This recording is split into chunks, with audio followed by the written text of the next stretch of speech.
இந்த ஒரு வீடியோவில் எதை பற்றி பார்க்க போகிறோம் அப்படின்னு பார்த்தீங்கன்னா, நீங்கள் எல்லாருமே ஆவலுடன் எதிர்பார்த்த தமிழகத்தில் நகைக்கடன் தள்ளுபடி, கூட்டுறவு நகைக்கடன் தள்ளுபடி 5 சவரன் தங்க நகை வைத்திருப்பவர்களுக்கு ஒரு மிகப்பெரிய ஜாக்போட் அடித்தாச்சு அப்படின்றத நம்ம சொல்லலாங்க.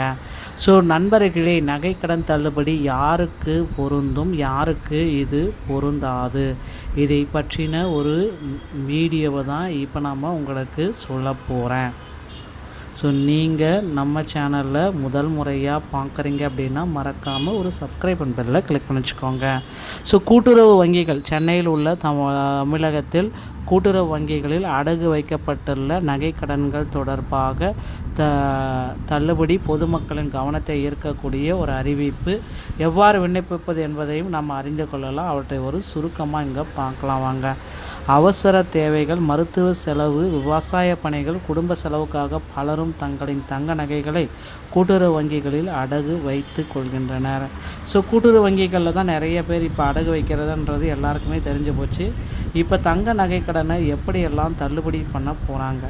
ஸோ இந்த நகைக்கடன்களில் ஒரு பகுதியை தள்ளுபடி செய்வது குறித்து அரசு வெளியிட்டுள்ள வழிகாட்டுதல்களில் மத்தியில் ஒரு பெரிய எதிர்பார்ப்பை உருவாக்கி விடுகிறது. குறிப்பாக ஒரு குடும்பத்திற்கு 5 சவரன் வரை நகை அடகு வைக்கப்பட்ட நகை கடன்கள் தள்ளுபடி பட்டியலில் சேர்க்கப்பட்டு ஆய்வு செய்யப்படுகின்றன என்ற தகவல் பரவியுள்ளதால் பலரும் இந்த சலுகைக்கு ஆர்வத்தில் கிடைக்குமா என்று கேட்டுள்ளனர்.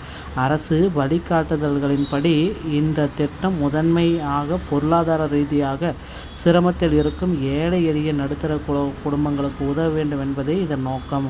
ஸோ கூட்டுறவு வங்கிகளில் வச்சுருக்க நகை கடன்களை முதற்கட்டமாக உடனடியாக தள்ளுபடி செய்ய போகிறதா தகவல்கள் வந்திருக்கு.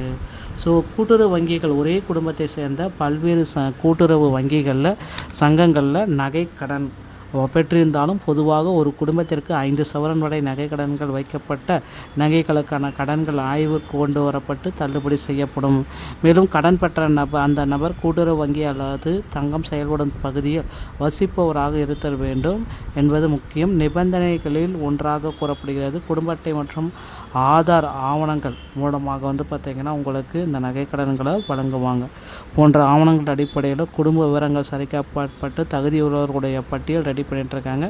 ஸோ எப்படியெல்லாம் அந்த நகைக்கடன்களை விண்ணப்பிப்பது, இந்த நகைக்கடன்களை பெறுவதற்கு பார்த்திங்கன்னா புதிதாக விண்ணப்பம் செய்ய வேண்டும் பலரிடம் இறங்கிறது. பொதுவாக சந்தர்ப்பங்களில் புதிய விண்ணப்பங்களை சமர்ப்பிக்க வேண்டிய அவசியம் இல்லாமல் கூட்டுறவுத்துறை அதிகாரிகள் வங்கிகளில் உள்ள கடன் பதிவுகளை ஆய்வு செய்தவர்களே தேர்வு செய்யும் நடைமுறை வந்துருச்சு அப்படின்னு சொல்கிறாங்க.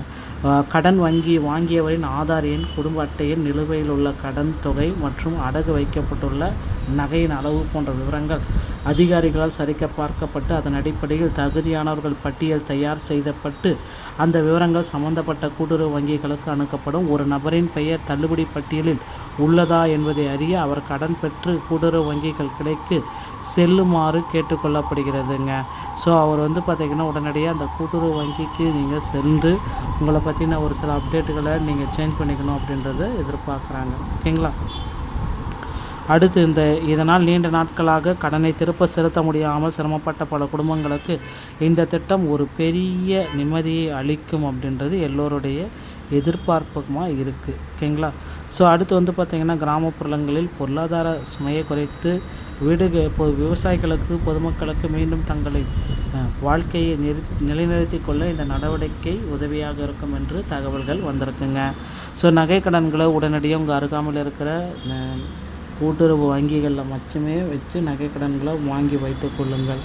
இந்த மாதிரி தகவல்களை நீங்கள் உடனுக்குடன் பெற நீங்கள் நம்முடைய சேனலோடு இணைந்தாங்க. மீண்டும் ஒரு நல்ல தகவலோடு நான் உங்களை சந்திக்கிறேன். நன்றி, வணக்கம்.